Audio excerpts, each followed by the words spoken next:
Welcome to the Queer Compass. I'm Louise. I'm Eric, and we're your two gay besties. And we're here to talk about lifestyle, career, pop culture, and everything else. Yes! Okay. All right. Are back. I know we are back. Oh my God, it really does feel like it's been a minute. Yes. Happy New Year. I feel like we can, well, maybe we can't say that anymore. I mean, Happy New Year if we haven't, seen you. Okay, Eric, tell me what has been up. 2025's been off to a crazy start. Insane. First, the LA fires. We should just acknowledge the LA fires. They have come to a conclusion. Thank goodness. Of course, the after effects we are still feeling. Yeah. It feels like all of the available apartments are being snatched up. Mm-hmm. A lot of the homes and condos around us are selling quickly. I mean, I feel like everyone knows somebody who was affected, somebody's family, somebody's friends. It was really widespread here. Yeah, especially working at different gyms and studios and things like that around the city. You definitely hear all these stories of people who are like, my kid's high school is no longer there. My friend's kid's house is no longer, like, whatever. You just hear of people going through it, whether it's, first degree of separation or second or however it is. And it is insane to think about. Yeah. Just today I was leaving work and there was 3, I want to say maybe like early 20-year-old boys hanging out, and one of them was like, hey, I haven't been to your place in forever, and the other one was like, it's no longer there. Oh my God. And I just overheard it while waiting for the elevator, and I was like, again, it is really crazy. Yeah. Wow. Yeah. I know. When the Runyon fire happened here, we were both home. We were adjacent to an evacuation zone. Mm-hmm. You and I did both decide to pack up things and evacuate. Yeah. Things were fine I came back the following day. Mm-hmm. Things, thank goodness, we are amongst a very lucky group of people. Yeah. Our place is fine. But, the following day I came back, the whole neighborhood smelled like a bonfire and like really thick. Like I got out of the car and just like immediately started coughing. Mm-hmm. The air quality was a big thing too. When all that happened and we talked about evacuating, I took 2 of my friends who lived in Hollywood, right next to it. We all went down to San Diego to stay with my family, and we ended up staying through the weekend because a couple of us didn't have to work until Monday. And on top of that, again, the air quality and everything, we're like, why rush if we don't have to be in LA? And so it definitely was a crazy time. I do remember in high school when I lived in San Diego, we did have to evacuate. We got woken up one morning. We were waiting. My dad was going to take us to school. And I remember walking out to the living room, and the whole sky was just orange outside of the windows. And the fire department came, and they were like, you guys have to get your things and leave in the next 10 minutes. Oh my God. And we were like, oh my gosh. So we called my mom, who's already at work. She was panicking, like, grab this, grab that, grab this. Yeah. And we're, of course, in that moment, you're just trying to grab what you can. And you're like, I have 10 minutes to get my life together. Yeah. I have to go. So we ended up staying with my aunt, who lived not too far, but out of the evacuation zone for about a week before we came back. Oh my God. Yeah. So it was really, really scary. Yeah. Luckily, house was okay. We were grateful, we were lucky in that sense. But yeah, it was, again, going through this for this time around was just crazy to think about that again. Yeah. And evacuating was, again, for us, thankfully, a great exercise in preparedness. I was not prepared. We were at High Tops when the Runyon Canyon happened. We see people out in the streets taking pictures and videos down the street. I'm like, what is going on out there? So we stepped outside, and the sky is ablaze. It's terrifying. So then I run home, pack a few things, passport, birth certificate, social security card, all the I'm my computer, a cookbook my mom hand wrote for me, and that's kind of it. I was just you just pack a few things and you skedaddle, and it was like, oh my gosh. So the following day when I got back, I packed more stuff because I'm like, if something else happens, I need to grab a few bags and just get out of here. So, but yeah, we'll leave a link in the description box below for if you want to contribute or make a donation to the LA fire victims, really. Right. Yeah. Of course, just hoping and praying that everything at the end of the day, everyone is okay and everything will work out in some way or another. So, yeah. Oh my gosh. Same week that happened, I had an eye injury. Oh my gosh. Right. Oh my gosh. So like this is all going down and I'm like trying to go to the ophthalmologist. Anyway, I had a viral pink eye infection and it was only amplified by the fact that I sleep in my contacts way too much. Oh my gosh. And there was like some issues on my cornea with dryness and scratches. And I'm like, oh my God, this is so awful. Like even one of the days I went to the ophthalmologist, like they were running on generator power. But anyway, thankfully my vision is back to 2020. I passed the 2020 vision test. I got a new pair of glasses, but I am taking a break from contacts. I mean, this is the second time in my life that contacts caused me a big issue. Oh my gosh. And I waited 2 days. I'm like, oh, this is, a little eye, something is in my eye, something that's, it'll go away in a few days. But really, I needed to go to the ophthalmologist and like I waited 2 days and should not have. So don't wait. Don't wait to go to the ophthalmologist if you think something is wrong, especially if your vision is like blurry at all. Go to the ophthalmologist right away. They'll triage you. They'll see you right away. Right. Yeah. It is true though, because sometimes when things like that happen, not just with your eyes, but in general, you think, okay, you know what? This is a little weird, but it might go away soon. But you're right. Then the vision is scary. Yeah. Like because your vision is how we move through life for the most part, right? So yeah. It's like, it is a big part of your sensory just awareness. Totally. I mean, when you're awake, your eyeballs are open. So like you're constantly reminded that there's something wrong. Right. Right. Whereas it's like if there's something wrong with your leg, you're only reminded when you're walking or running or, whatever. But your eyeballs are open and it's like, oh my God, so it's like hard to stay calm and not panic. Well, I'm glad it's better.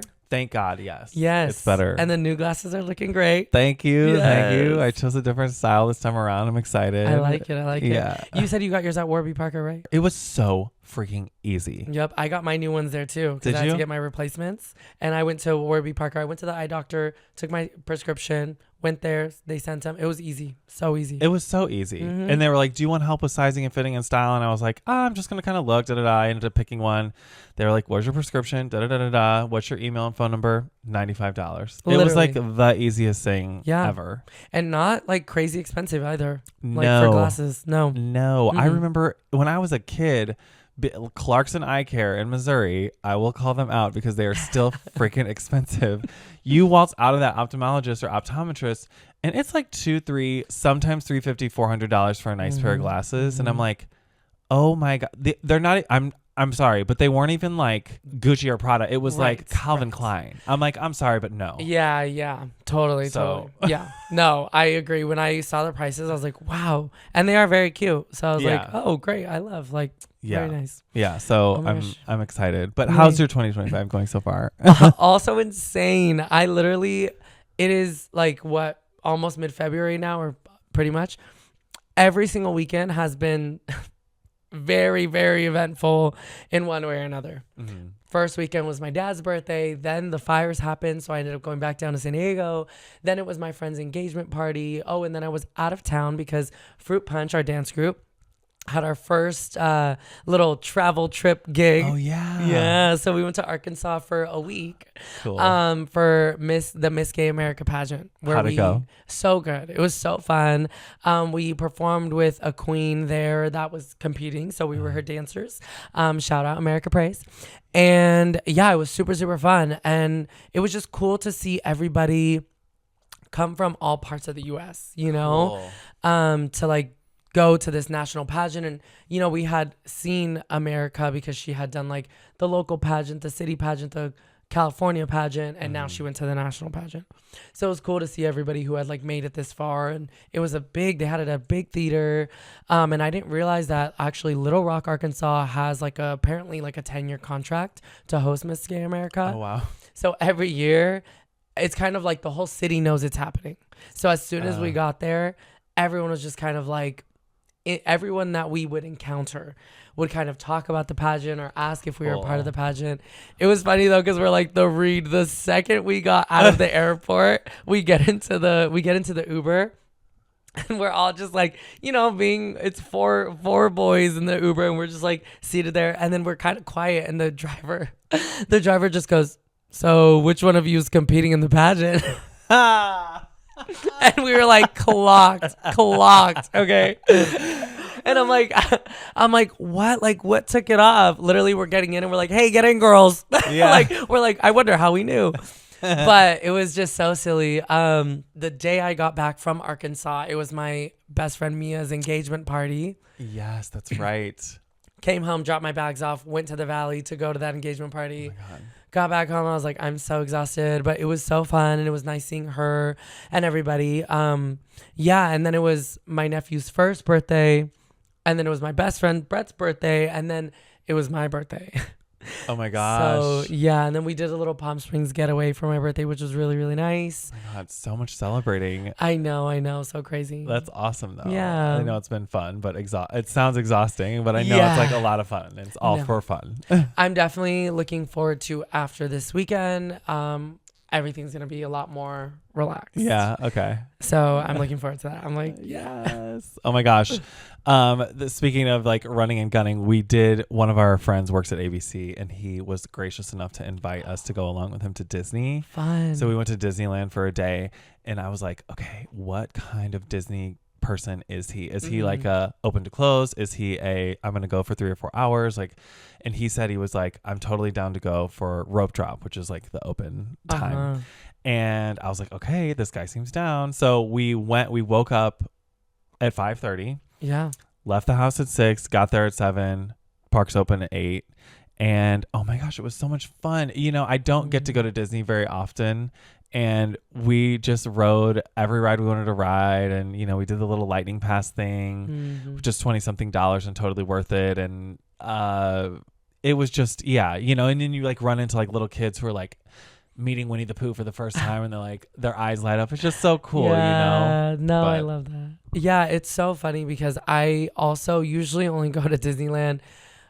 I don't go that often, but like my friend Tani works there. So like I'll go with her sometimes. I've gone with like my parents and my sister and her and whatever. So, but it is always just kind of like nice, whether it's like the nostalgia or just, I don't know, just a cute little moment to ride the rides and have again, I guess it is the nostalgia, just kind of like tapping into that inner child a little bit sometimes. Yeah. It's just nice to have a moment there sometimes, Yeah, for sure. I do like it. So are you doing anything for Valentine's Day?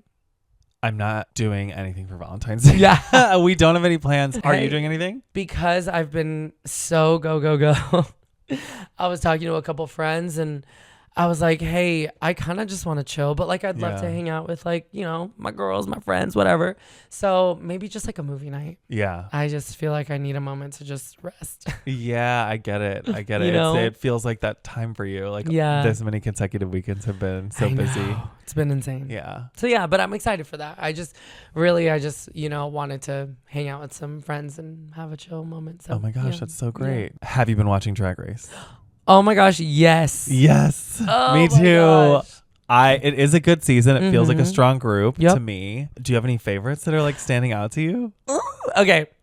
Some girls that I love off the bat, Lexi Love. Oh my gosh, she's on my list. Yep. She just seems like a really chill, down to earth, like genuine person. And she's just hilarious. Yes. Jules is hilarious. Oh my gosh, she's on my list too. Yes. Okay. We are like on the same track here. Yes. Wait, before I go on, give me some. My third one is Ariete. Oh my God, Ariette's on mine too. Yes. Okay. Because I was like, wait, before I just like, oh my gosh, even though I don't love Ariette's attitude all the time, she's a little bit of a mean girl. But I do think every one of her presentations is like jaw on the floor. Really good. Yeah. She does such a good job. Yeah, that's so funny. Yeah. Okay, another one that I like that I feel like is like a sneaky, maybe like an underdog at the moment. Okay. Is Susie too. Oh my gosh, yes. Yes. She kind of like broke out right at the beginning, and I feel like the last few episodes have been a little bit quiet, but they could put her back on like a crescendo of like. Because didn't she win another challenge? She was one too. She did. She won two challenges. Yeah. So I'm like, I feel like the girls are looking over her a little bit, but I do feel like she has a lot under her belt. Do you think that she does her Susie Toot signature look? Because when she did her wider lips. Yeah. And Michelle was like, oh my God, I love the way it's like softer. It's more open, blah, blah, blah. I was like, that is not her first time doing it. She has practiced. I'm like, is she also doing it on purpose? Where it's like, I did this kind of funny stamp makeup and I knew Michelle was going to read me because it's not particularly glamorous.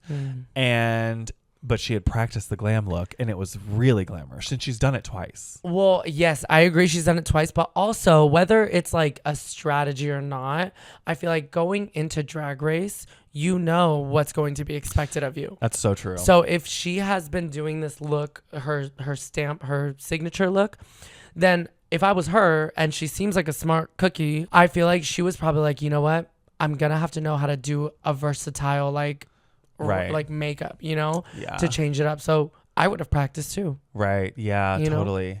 So potentially. But I do feel like she is a smart one. I feel like she knows what she's doing. So I'm like, yeah, she's giving me Willow Pill energy when it comes to like the way she fits into the group and stays a little quiet but kind of just like hits a home run and I love it. Well, and then when she did that's the second one she won was the RDR Live one. Oh yes. I'm like, she also has such a background in theater and all that. So I'm like, I feel like she's so professional. She knows what she's doing. Yeah, you're totally right. And she's tap dancing. I'm like, girl, she's got some stuff under her sleeve. It feels well-rounded. It does feel well-rounded. Yeah. So I'm excited to see what more she brings too. Yeah. Oh my gosh. I can't wait. I love it. We watch Drag Race like at High Tops every single Friday, like clockwork. It's just so much fun. It's like one of my favorite times of year. Oh, I love that so much. Yeah. It is so fun to get together and watch it like that. Okay, so for this week's episode, we watched another iconic movie. Yes, iconically queer gay. Yes, a classic. If you have not seen it, oh my gosh, go turn it on right now. But first, listen to this episode, and it is called Paris is Burning. Yes, let's have a listen. Oh my gosh, I feel like this one is so particularly iconic and educational and fun, some heartbreak and informative to our nomenclature and like how we speak. 100%. Let me give you a brief synopsis. Yeah. This documentary focuses on drag queens living in New York City and their house culture, which provides a sense of community and support for the flamboyant and often... I'm going to start over. Yeah, go ahead. Yeah. Let me start off with a brief synopsis. This documentary focuses on drag queens living in New York City and their house culture, which provides a sense of community and support for the flamboyant and often socially shunned performers. Groups from each house compete in elaborate balls that take cues from the world of fashion. Also touching on issues of racism and poverty, the film features interviews with a number of renowned drag queens, including Willie Ninja, Pepper LaBeija, and Dorian Corey. Yes. Clap, clap, clap. Oh my God. So iconic, honestly. Very good. They give us really an introduction to ball culture in the 1990 was when this movie came out. A lot of when it was filmed was in the 80s though. They give you dates like as the movie goes on and the legacy and impact of ball culture. It's a documentary style movie. And if you watch RuPaul's Drag Race or are interested in or are a fan of drag culture in any capacity, you've probably heard a lot of the terms that they use. They have sort of leached their way into, I would say, like the general population vernacular of like how people speak on the internet now. And the words are really it's really fun. Yeah. It's really fun the way that it's presented. They did do a really good job of like keeping it fun and like, I don't want to say light because they do touch on a lot of, really hard or important, serious topics. But at the same time, I think it's just like the fact that they really interviewed these queens. Obviously, there's a lot of big personalities. It's very fun. It's entertaining. There's a lot of dancing. They're explaining the vernacular. Like it is really fun and entertaining to watch. So they did a good job of like hitting those points, but also keeping it light and enjoyable. Those things came about probably because there was a need. Yeah. You know, a lot of these quote unquote children were shunned from their homes or kicked out, and they were seeking out community, and they found it in ball culture. They found these house mothers and, you know, participated in these communities and found a way to contribute and be part of something bigger. And you can see the dedication in the documentary when one of the mothers is performing. Like, there are children like cleaning up things. Like, if someone's shedding a garment, someone is right behind them picking it up and making sure it's like taken care of. Right. When they're doing interviews in the living room, the children are around. Like, people, they really had a dedication to one another as, you know, as a chosen family. The closest thing I can relate to that, I guess, of having that kind of safe space and safe environment, something that's yours, like, especially because voguing is dancing, right? So I always think about it in terms of like the way I felt when I started dancing. But what I love what they were talking about is that they were saying like the balls are the one place where you can be that person that you want to be, you know? Like, they were saying, I wrote down, the ball to us is as close to reality as we'll ever get, to fame, to the Oscars, to the runway, like to being that persona. Because, and it's not only the fame aspect, but, you know, there's so many different categories where you're putting on this, whatever outfit is, like the schoolgirl category or whatever it was. And, you know, there was people in like uniforms, and then obviously there's like the high fashion and all this stuff. So I think about it as like, I'm sure an actor or a dancer or somebody in that kind of creative field would think, when you're able to walk into the studio or the room or the space and just leave the world outside, leave what anyone else is thinking, and you are just stepping into this persona, and you just get to be that person in that moment, you know? You, as a dancing and performers in general, I'm sure actors might feel the same way, but I only know this because you and I both like performed on stage. I think the majority of people might not know what it feels like to actually feel a full fantasy. Yeah. When you are on stage and the lights are on you, or I'm sure if you're a drag queen and you're on a runway and the music is bumping, or if you're on set and you're acting and you're whoever, you know, that you actually feel that fantasy. And it's a strange, hard to describe experience, but it is a special one for sure. Yeah, and I think about it too. Like, I mean, I've worked in dance with a lot of queens before, right? And it's so funny when we rehearse versus when we get on stage. And, you know, you hear queens say it all the time too. When we're rehearsing, you know, they're learning the steps. Some of them are dancers, some of them are not. So everyone's just kind of trying to get their thing, which is totally normal, just as we would. But I think it's so funny. As soon as like the wig and the outfit and the heels and the everything comes on, they fully get into it. And they even say, they're like, oh, I already know when I have my wig on, I'm going to be living my full fantasy and I'm going to be in it. And you can tell once they're in that persona, and it's just kind of like how I imagine just fashion feels, you know, like when you put something on, when you put a shirt that you really like, or a shirt that really like describes your personality or fits right to you, something that makes you feel confident. When a girl puts on a dress that they feel really hot in, you know, whatever it is, like I do feel like that just brings out that persona in you. You know? So it's the same idea. Yeah, it's the same concept for sure. And I'm majority of the cast and the people in this film were people of color. Yeah. And in 1990, it was not easy for people of color to, in the real world, operate as a white male would. And they had the opportunity to access, by doing the ballroom culture, they had the opportunity to access what that might feel like. Yeah. And that was their world. Well, and they even said, like, you know, the idea of becoming legendary or being legendary is, you know, somebody who is winning a lot in these competitions, who has made a name for themselves, who has gotten, you know, the trophies and the recognition and all that kind of stuff.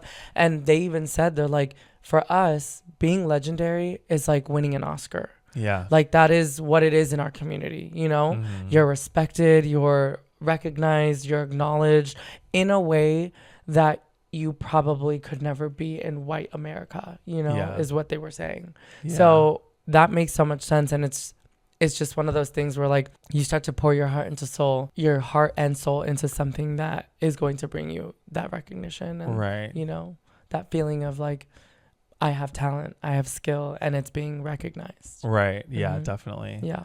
Let's dive into some of these terms that we learned and like love from this movie that people might not even realize. I did not know. I was a RuPaul fan before I had seen Paris is Burning. So ball, of course, balls that we see on RuPaul's Drag Race come from this, from ball culture. Yeah. The word legendary, the word realness, which means like being passable, as if you were in the real world. Yeah. Yeah. Shade and reading. Oh my God. And like also, you know, it's just so funny because balls are usually known in Drag Race as like the fashion challenge, right? Yes. Where they're like, we're throwing a snowball or this. They do have all these like themes, right? But that, you're right, it comes from that idea that like at a ball you present so many different of these categories, right? And that's kind of the idea. That's why I think they have multiple fashion or runways in that episode. Yeah. Because in an actual ball, there's so many different categories. Yes. So of course, balls on RuPaul have a theme, but you're presenting multiple looks. Yes, yeah. For sure. Yeah. And those in ballroom culture, it doesn't have to be feminine. They have executive realness, which is masculine, like businessmen, masculine. Yeah. So like, again, the key factor being like passable is the term that they used. Voguing, of course, instead of fighting. So they described voguing as like an alternative to like actually physical confrontation. While they were saying, voguing is the same as getting two knives and cutting each other up, but in dance form. Instead of fighting, you danced. Whoever was doing the best moves was throwing the best shade. So shade came from voguing is what they said. That's right. Yeah. Yes. Shade came from voguing because voguing, it was whoever was throwing the best moves was throwing the best shade, because sometimes, like Ninja was saying, he's like, what I would do, one of his signatures was he would like pull out the compact, kind of do his face, and he would like throw it in somebody else being like, you need a makeover. Yeah. And that was throwing shade, right? Yeah. So it's like whoever was doing the best moves was throwing shade, and then shade became a term also used in conversation, I guess. Yeah, absolutely. Yeah. And then reading also, I mean, reading is the art of insulting is essentially what they were saying. Yes. So like, it's like when you can kind of throw a good punchline, then it was a read and, you know, people laugh and kiki over it or whatever it is. Yeah. But that's kind of the idea of reading. So it's so funny because the reading challenge in RuPaul, right, is like who can throw the best insults without being like offensive. It's supposed to be funny, but it's kind of throwing a little shade.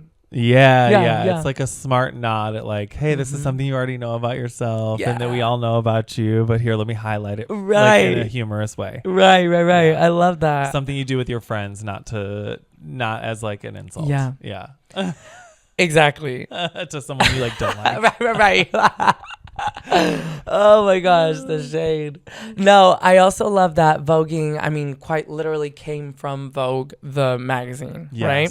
So when you look at especially like old school, or I forget the technical term, but one style, because there's various styles of voguing, right? So there's like, I believe it's old school, don't quote me on that, but one of the styles is very posy, very, you know, so it's kind of where it came from, was all the crazy poses that they would see models do on the front cover of Vogue, and that's kind of what they were emulating in these dance moves. Voguing now has evolved so much, so it doesn't always look like that necessarily. There's sometimes more movement to it, but there still is that element, and I think that's just so cool that like they were like, let me look fierce just like these girls, but let me turn it into a dance. Like that is iconic to me. I love that. So good.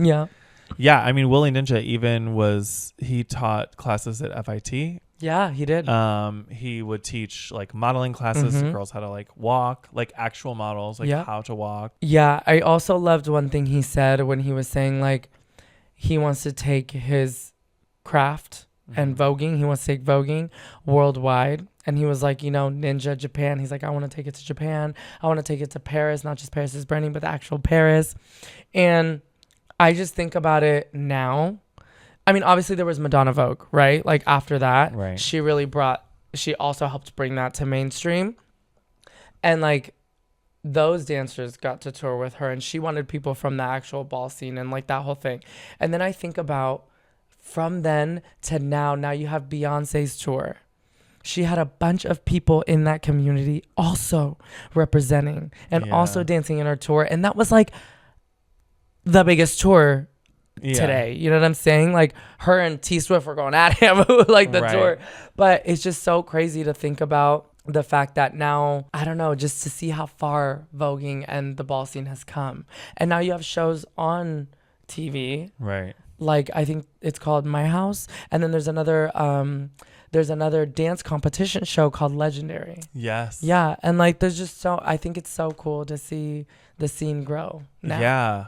The evolution of that of the dancing and the voguing, and also the evolution of balls. So Dorian Corey mentioned, you know, when she first started in the ball culture, I think in maybe the 50s, 60s, it was all very showgirls, beads and feathers. Yep. Then fast forward a decade, it's okay, I want to look like Marilyn Monroe and like movie stars. And then by the time the 80s rolled around, it was like, okay, we want to look like skinny models. Supermodels, So it's, supermodels. It was like this evolution of what it meant to be doing a ball. Yeah. And I think we even still see that today with RuPaul's Drag Race. We see, you know, some of the old school drag queens side-eyeing some of the social media girls, and some of the social media girls being like, these drag queens are doing the old style, like it's out. But really, both are still relevant. And in Paris is Burning, all the styles were celebrated. And I think that even seeing All Stars now with Chanel and her old style of drag, I think it is all still celebrated, you know? Yeah, and it's hard, obviously, because like things change, trends change. Sometimes they cycle around and they come back, especially in fashion. Obviously, there's always going to be an evolution. Yeah. So I'm sure eventually things are going to keep evolving and changing, but it is important to recognize that we are here, or that, let's say, the ball scene is here because of what came before, right? Yeah. But it is really crazy to see that, because when you even see the first seasons of Drag Race, it's like, you know, the queens, a lot of them were still making their own things and doing their own makeup and like all this stuff, whatever it is. And now you see girls like Gottmik wearing designer outfits on the runway, like from the designer. And she's not the only one, but that's just an example. But it is crazy how fashion and the evolution of drag have really changed. Yeah. And then you see girls like Naomi, right? Naomi Smalls, who came on and wasn't like padding, wasn't wearing like a breastplate, wasn't doing anything, was giving body, but was giving like the model, the length supermodel vibe. Yeah. And then girls wanted to start being like that. Yeah. So it's like there's still, I mean, you still have the camp queens, you still have a very different styles, which like you said, I think it's really good to still celebrate all styles.